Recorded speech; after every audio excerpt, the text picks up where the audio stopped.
Hello बच्चों, आज के इस वीडियो में हम सॉल्व करेंगे कक्षा 10वीं के गणित का अनसॉल्व पेपर, जिसका कोड है 822 ये वर्ष 2023 में आया हुआ जो प्रश्न पत्र है उसका 7वां सेट है, यानी अंतिम सेट है, जिसे आज हम लोग सॉल्व करने की कोशिश करेंगे।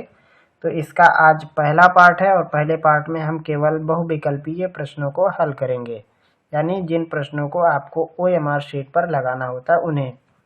और साथ में आप देख सकते हैं कि कुछ प्रश्नों पर ऐसे स्टार के निशान लगे हुए हैं, यानी ये वर्ष 2024 के लिए NCERT द्वारा हटा दिए गए हैं। आगामी परीक्षाओं में हो सकता है कि इन्हें शामिल किया जाए, लेकिन 2024 के लिए अभी फ़िलहाल इन्हें हटा दिया गया है। तो आइए अब हम इनको लगाने की कोशिश करते हैं। सबसे पहले लेते हैं पहला प्रश्न।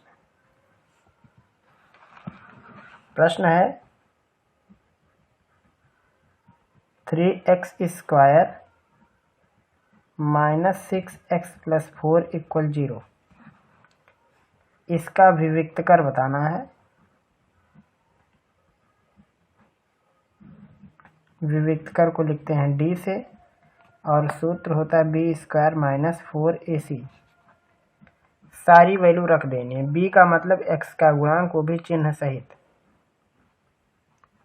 -4, a की वैल्यू है 3 और c की वैल्यू है 4। c मतलब जिसमें x नहीं है,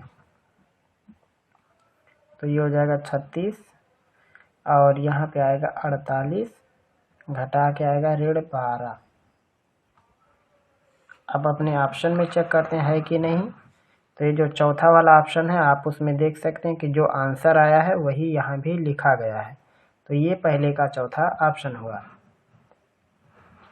उसके बाद दूसरा प्रश्न है 3x + 2y = 6 और y = 0 का हल होगा। तो जब y की वैल्यू 0 है तो यहाँ पे आप देख सकते हैं केवल A और C ऐसे ऑप्शन है जिसमें y की वैल्यू 0 लिखी गई है।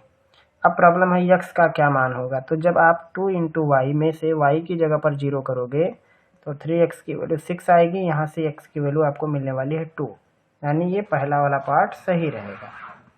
ये हम आपको लगा के समझा भी देते हैं।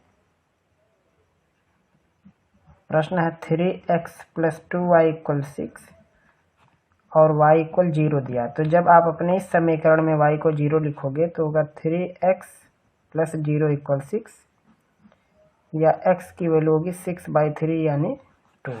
तो जो इसका हल होगा वो होगा 2, 0, यानी x की वैल्यू 2 और y की वैल्यू 0। तो आप अपने दूसरे वाले इक्वेशन में देख सकते हो, उसका जो पहला वाला ऑप्शन है वो सही है। उसके बाद है तीसरा प्रश्न। यदि बिंदुओं A उसका कोऑर्डिनेट है -4, 2 और B 5, 6 को जोड़ने वाले रेखाखंड का मध्य बिंदु है a/8 और 4, तो निकालना है A का मान। ये है तीसरा प्रश्न। ऐसे इसमें रफ इमेज बनाते हैं। पॉइंट A का कोऑर्डिनेट है -4, 2 और B का कोऑर्डिनेट है 5, 6 और इनका मिड पॉइंट है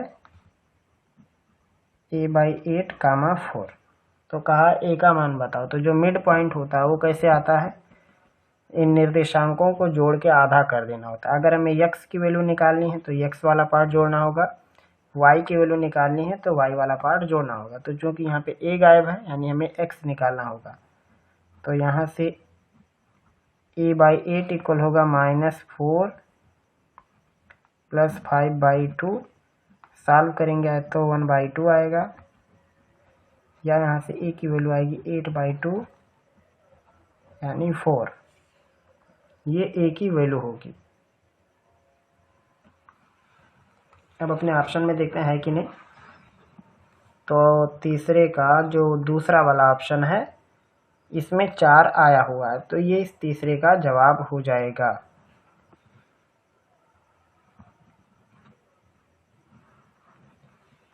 और उसके बाद है चौथा प्रश्न, जिसमें चौथे वाले पर स्टार लग गया है।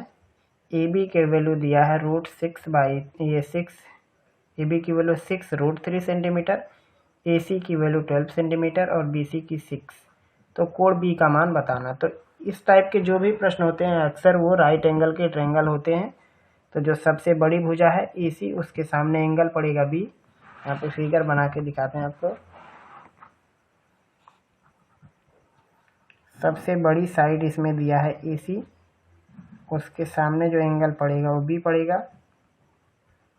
इसकी लेंथ है 12 सेंटीमीटर और BC के 6 सेंटीमीटर और यह 6 करड़ी में 3 सेंटीमीटर। तो इसमें कहा कोण B का मान। तो अगर इन दोनों साइड का स्क्वायर का योगफल करके सबसे बड़ी वाली साइड आ जाती है तो समझ जाओ कि ये राइट एंगल का ट्रायंगल है। तो AC वाले साइड का स्क्वायर करेंगे यानी 12 का वर्ग करेंगे तो आएगा 144। अब बाकी साइडों को चेक करते हैं, AB स्क्वायर और BC स्क्वायर को। AB की वैल्यू है 6√3, इसका स्क्वायर होगा, और दूसरा 6 इसका स्क्वायर, तो यहाँ हो जाएगा 6 का स्क्वायर 36 इंटू 3 108 108 आएगा, और यहाँ पे आएगा 36, और 36 और 8 144 हो जाएगा ऐड करके। तो आप यहाँ पे देखो कि बड़ी साइड का स्क्वायर बाकी दो साइड का स्क्वायर का ऐड आ रहा है। तो यहाँ पे जो बड़ी साइड के सामने का एंगल होता है वो हमेशा 90 डिग्री होता है। तो इस सवाल में पूछा था कि कोण B का मान बताओ, तो कोण B है 90 डिग्री का, जो कि चौथे का पहला वाला ऑप्शन है। और उसके बाद है पांचवा, वह बड़ी से बड़ी संख्या जिससे 125 और 70 को विभाजित करें तो शेषफल क्रमशः 8 और 5 बचना चाहिए।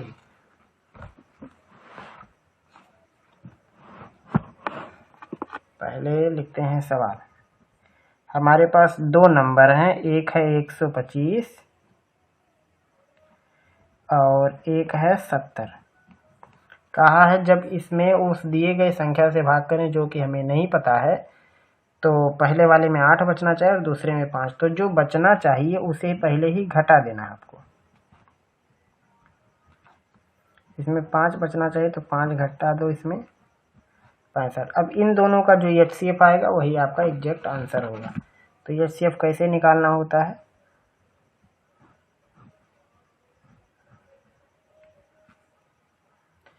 तो ये आपको 117 में 65 से डिवाइड करना पड़ेगा। तो एक बार आप लिखोगे, क्योंकि जब 2 बार होगा तो ज़्यादा हो जाएगा। तो यहाँ बचेगा 52। अब 52 से आपको 65 में डिवाइड करना, तो एक बार ये भी होगा। ये तरीका आपने सीखा होगा, मतलब काफ़ी छोटे क्लास में चीज़ सिखाया जाता है। तो अब की बार ये 4 बार में कैंसिल हो जाएगा, ख़त्म। यानी अगर हम 125 में 13 से भाग करें तो 8 बचेगा,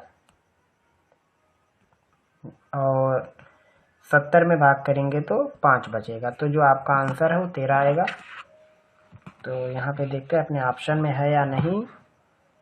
तो 5वें का जो दूसरा वाला पार्ट है इसमें 13 छपा हुआ, यही आपका आंसर है। जब भी आपसे ऐसे सवाल कहा जाए तो जो शेषफल आ रहा पहले उसको हटा दो, हटाने के बाद जो बचे उनका HCF निकालना। तो ये था 5वां। और उसके बाद 6वां प्रश्न दिया हुआ है,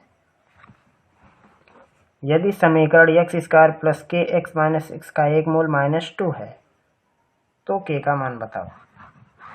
एकदम आसान प्रश्न आया था शायद। x² + kx - 6 = 0। इसमें का एक मूल -2 यानी x की वैल्यू -2 है। तो आपको इसकी जगह -2 रख देनी है, x की जगह पे।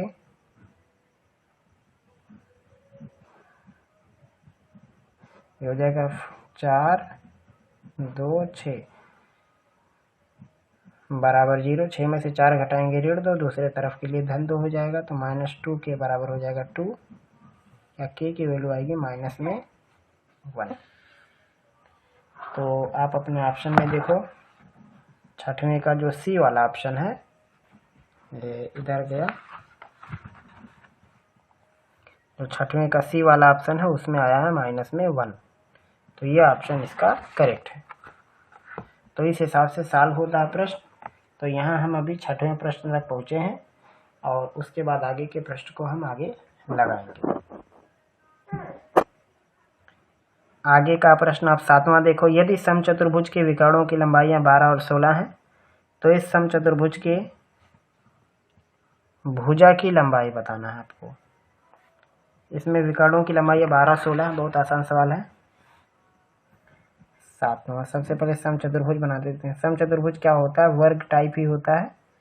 बाकी इसकी एक अलग क्वालिटी होती है कि कोई भी एंगल 90 नहीं होता, लेकिन वर्ग में चारों साइड बराबर और सभी एंगल 90, बस इतने का फर्क है। तो इसमें एक जो इसका विकर्ण है वो 16 है और एक विकर्ण 12 है। तो जो बड़ा वाला उसका 16 होगा, तो ये बीचों बीच से कटेगा, क्योंकि समचतुर्भुज का नियम होता है विकर्ण बीचों बीच में से काटते हैं। और एक 12 है तो 6 हो जाएगा। कहा इसकी भुजा बताओ। तो विकर्ण जो होते हैं समचतुर्भुज के 90 डिग्री कट करते हैं। तो अगर आप इसकी एक साइड 8 लोगे, एक साइड 6, तो 8 का वर्ग 64, 6 का वर्ग 36, जोड़ के 100, वर्गमूल में आएगा 10 सेंटीमीटर। तो इसकी जो साइड बनेगी वो 10 सेंटीमीटर की बनेगी। ये जो आपका बी वाला पार्ट है 7वें का, ये इसका उत्तर होगा। और उसके बाद 8वां प्रश्न दिया हुआ है साइन थीटा बराबर कास थीटा, तो थीटा का मान बताओ। तो आपको ये देखना है कि कहाँ पे दोनों की वैल्यू बराबर होती है। साइन 45 का मान और कास 45 का मान दोनों सेम होता है। तो आप लिखोगे कि थीटा बराबर 45 अंश। तो ये ए बी सी डी सब में देखोगे तो बी में 45 अंश लिखा है। ये आपका प्रश्न हुआ। और उसके बाद 9वां, संख्या 144 के अभाज्य गुणनखंड के घातों का योगफल ज्ञात करो। तो सबसे पहले आपको करना क्या है? इसके अभाज्य गुणनखंड निकालने हैं। तरीका आपको पता है। ये हो जाएगा 72, 36, 18, 9, 3, 3। तो जो इसके अभाज्य गुणनखंड बनेंगे कितने बनेंगे? 4 बार 2 आएगा और 2 बार 3। तो जो इसमें कुल घात बनेंगे, घातों का योग बनेगा 4 धन 2 बराबर 6। अपना ऑप्शन चेक करोगे तो ये ऑप्शन है। और इस टाइप का एक प्रश्न लगभग हर वर्ष परीक्षाओं में आता है, जिसमें हमें पावर, टोटल पावर हमें चेक करना होता है। और उसके बाद 10वां प्रश्न इसका कहा -3, 5 की y अक्ष से दूरी ज्ञात। ये भी प्रश्न रिपीट हो चुका है, पीछे आया था। तो -3, 5 आपको देखना। तो x इस साइड रहेगा, -3 और 5 के ऊपर, मतलब ये चतुर्थांश हो गए कोई, मान लो ये हुआ। तो ये हो जाएगा -3, ये हो जाएगा 5। सवाल में कहा इसकी y अक्ष से दूरी बताओ। तो ये है y अक्ष और ये है वो पॉइंट। तो इसकी दूरी क्या होगी? जो x की लंबाई होगी, यानी -3 आएगा। इस पॉइंट की y अक्ष से दूरी है -3। तो यहाँ पे आप देख सकते हैं पहला वाला पार्ट इसका करेक्ट है। फिर दिया साइन 15 कास 75 का मान बताओ। तो जितने भी इस टाइप के प्रश्न होते हैं उनका जवाब 1 आता है। ऐसे सवाल हमने पीछे बहुत सारे सॉल्व भी कर दिए हैं। अगर आपको बेहतर सीखना हो तो आप पीछे से मतलब सेटों को सॉल्व करते हुए आइए, आपको हर एक बात समझ में आएगा। नहीं तो आप हमारे प्लेलिस्ट को एक बार जरूर चेक करें। अगला प्रश्न है 12वां, निम्नलिखित सारणी का माध्य ज्ञात करो। तो अब इसे कैसे लगाएंगे? देखो दिया है यहाँ 1 नंबर का, लेकिन है सवाल काफ़ी बड़ा। इस हिसाब से इन्हें नहीं बनाना चाहिए पेपर। जो 1 नंबर का हो उसको 1 नंबर टाइप ही प्रश्न को छापना चाहिए। तो इसमें प्रॉब्लम ज़्यादा हो जाती है बच्चों को कि 1 नंबर का प्रश्न पहले तो इन्हें हल करना है, फिर OMR शीट पे उस लोकेशन को ट्रैक करना है, फिर वहाँ पे उसकी घेराबंदी करनी है। तो या तो इसके नंबर बढ़ा देने चाहिए, या तो 1 नंबर के प्रश्न को 1 नंबर के जैसा रखना चाहिए। ये गलत तरीके से प्रश्न छापते हैं। क्या करेंगे इसके लिए? माफिया टाइप पेपर बनता है। ऐसा नहीं करना चाहिए। 1 में दिया है वर्ग अंतराल 0 से 10, 10 से 20, 30, 30 से 40 और 40 से 50। 1 में दिया बारंबारता 5, 6, 5, 3, 1। ये दिया है बारंबारता। इसको हम दिखाएंगे यक्ष से। एक आपको निकालना पड़ेगा यक्ष, जो कि इसका एवरेज होगा। एवरेज कैसे निकालेंगे? जोड़ के आधा, 0, 10 जोड़ के 10 का आधा 5। ऐसे ही आप इसको जोड़ेंगे, आधा करेंगे तो 15 आएगा। इस हिसाब से या तो 10, 10 जोड़ते जाओ, या तो इनको जोड़ के आधा करते जाओ। तो हम 10, 10 जोड़ेंगे, यहाँ आएगा 25, 35, 45। अगले वाले लाइन में इनसे गुणा कर देना है। ये हो गया 25, 15 का 6 में गुणा 90, 125, 105 और 45। सबसे लास्ट में क्या करना है, आपको निकालना है सिग्मा एफ। 5 6 11, 11 5 16, 3 19 20। और यहाँ निकालना है एफ एक्स का टोटल। 5 5 10, 5 15, 5 20। और 5 5 10, 5 15, 5 20 हो गया। 4 2 6, 6 2 8, 8 9 17, 17 2 19। और 1 1 2 3, 390 आएगा। तो यहाँ से लिखेंगे समांतर माध्य। सूत्र होता है sigma F x by sigma F. Sigma F x है 390 और सिग्मा एफ है 20। आधा करेंगे तो आएगा 19.5। 0 0 काट दो, 19 में 2 से भाग करेंगे तो आएगा 19.5। और ये रहा आपका ऑप्शन, जिसमें डी वाला ऑप्शन बिल्कुल सा करेक्ट है। उसके बाद दिखाते हैं आपको 13वां प्रश्न। और ये रहा आपके स्क्रीन पर 13वां प्रश्न। क्या है, 3 cot थीटा बराबर 4। तो निकालना है कॉसेक थीटा का मान। सबसे पहले यहाँ पे निकालेंगे, लिखेंगे cot थीटा, इसकी वैल्यू होगी 4/5। इस बार हम बिना ट्रायंगल बनाए लगाने की कोशिश करते हैं। कैसे लगाएंगे, दोनों तरफ स्क्वायर करो। cot स्क्वायर थीटा, 4 चौक को 16, 5 का 25। अब इसको हमें कॉसेक में बदलना, कैसे बदलेंगे, तो cot स्क्वायर का जो सूत्र होता है वो होता है कॉसेक स्क्वायर थीटा -1, जो हो गया 16/25।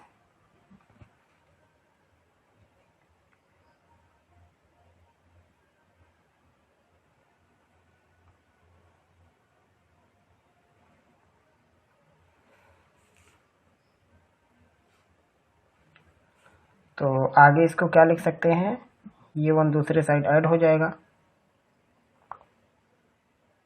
तो ये होगा कॉसेक स्क्वायर थीटा बराबर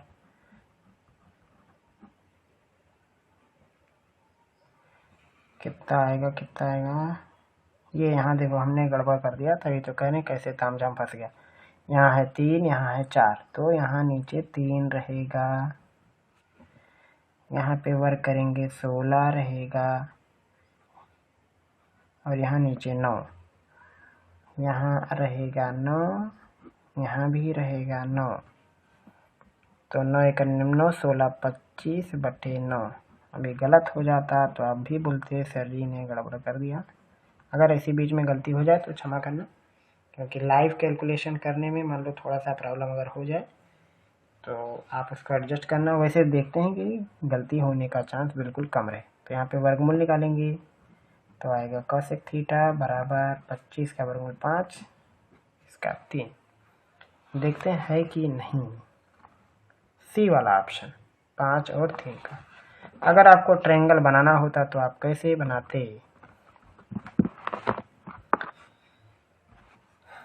यही छोटू ट्रायंगल बना देते हैं। जैसे मान लीजिए थीटा, काट का जो होता है आधार और लंब का अनुपात होता है, तो इस थीटा का आधार ये है और इसका ये 3 4 5 होता है। ट्रायंगल का नियम है समकोण त्रिभुज का। अब कॉसेक निकालना है, जो कि होता है कर्ण बटे लंब, तो 5/3 खराब से उत्तर,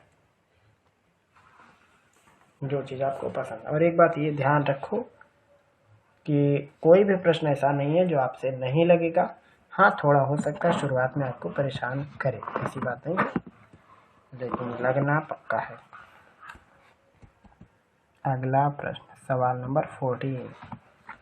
यदि दो गोलों का अनुपात, आयतनों का अनुपात 27 और 64 का है, उनके क्षेत्रफलों का अनुपात होगा।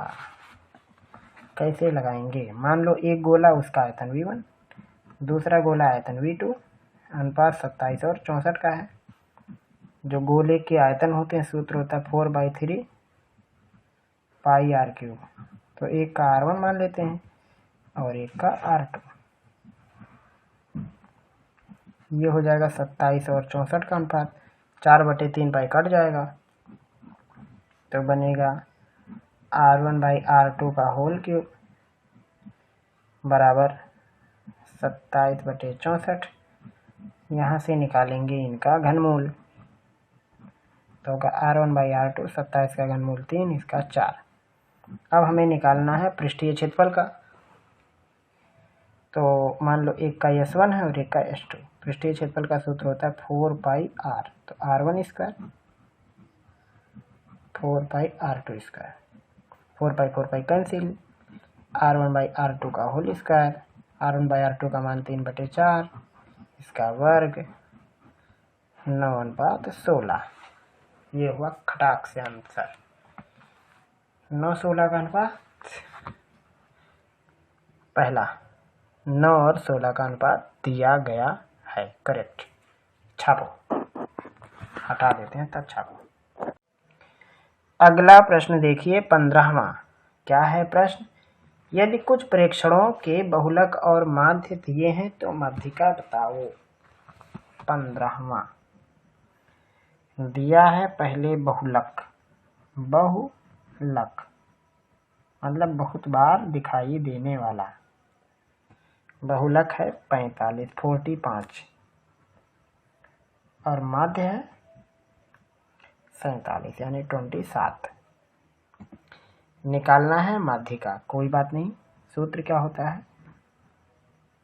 बहुलक बराबर 3 गुणे माध्यक यानी माध्यिका ही ऋण 2 गुणे माध्य, कुछ यूँ। इसकी वैल्यू है 45, 3 माध्यक नहीं पता, x मान लेते हैं, और -2 माध्य मतलब 27। ये हो जाएगा 27 दूनी 54, इस साइड आके जुट जाएगा 45 54 3x 5 4 9 5 4 9 99 3x, तो x बराबर आएगा 33। इसका माध्यिका 33 होगा, है कि नहीं? यहाँ पे है। अच्छा एक बात और आपको बताते हैं, जो सूत्र है नहीं ये परफेक्ट आंसर कभी नहीं देता। वैसे तो आप देख रहे हो यहाँ पे एग्जैक्ट उत्तर आ रहा है, कभी भी ये परफेक्ट आंसर नहीं देता। ये एक मतलब उनके बीच में जो संबंध दिया है ये एक अनुमानित संबंध है, ये एकदम करेक्ट वाला नहीं है। फिर भी आप इस सूत्र से लगाएंगे तो कभी आपको धोखा नहीं देगा, लेकिन यह रियल लाइफ में ये सूत्र मिस्टेक करता है। तो 15वां प्रश्न हो गया। 16वां प्रश्न, समीकरण के मूल होंगे कौन कौन लोग हैं? x² - 2x + 1 = 0। इसको सॉल्व करो, बड़ा सिंपल है। x - 1 का होल स्क्वायर हो जाएगा, यानी x की 2 वैल्यू आएगी, 1 का मान कटाक से उत्तर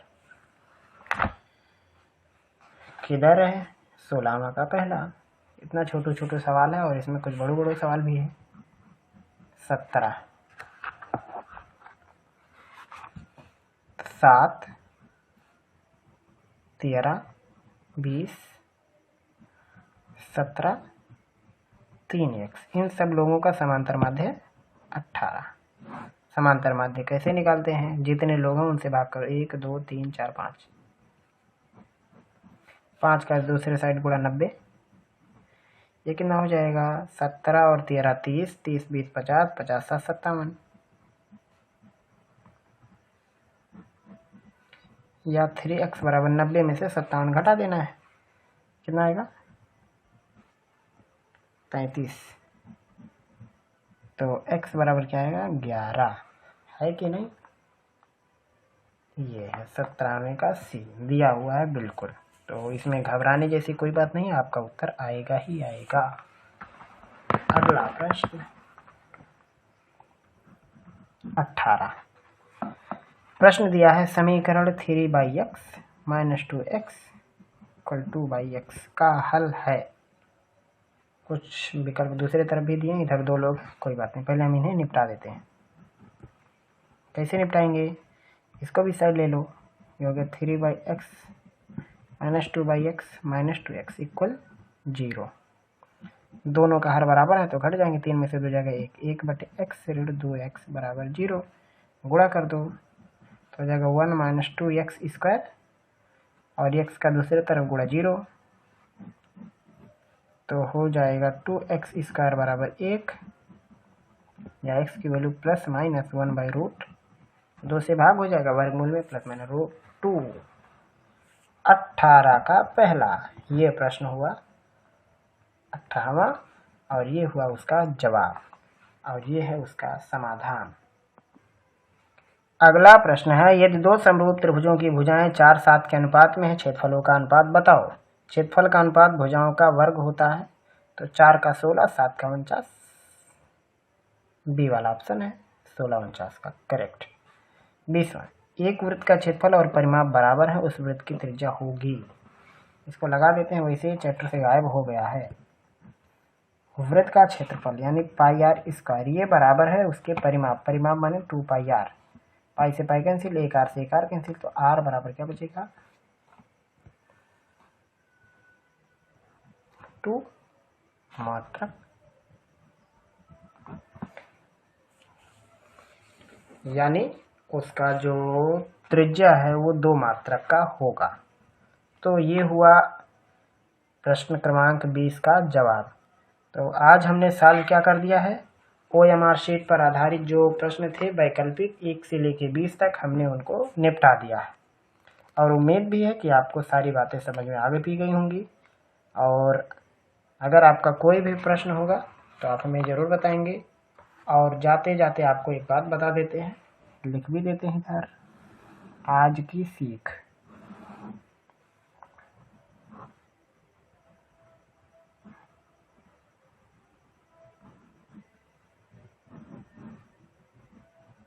आज की सीख क्या है, यदि आप स्वयं से हार नहीं मानते हैं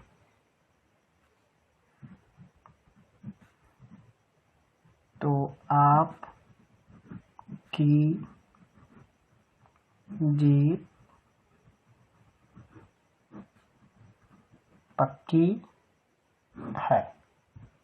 ये बात आप ध्यान रखो, और जीवन पर्यंत सफलता पक्की मिलेगी, थोड़ा वेट करना पड़ेगा। फिर मिलेंगे हम लोग जल्द ही अगले टॉपिक के साथ, तब तक के लिए बाय बाय।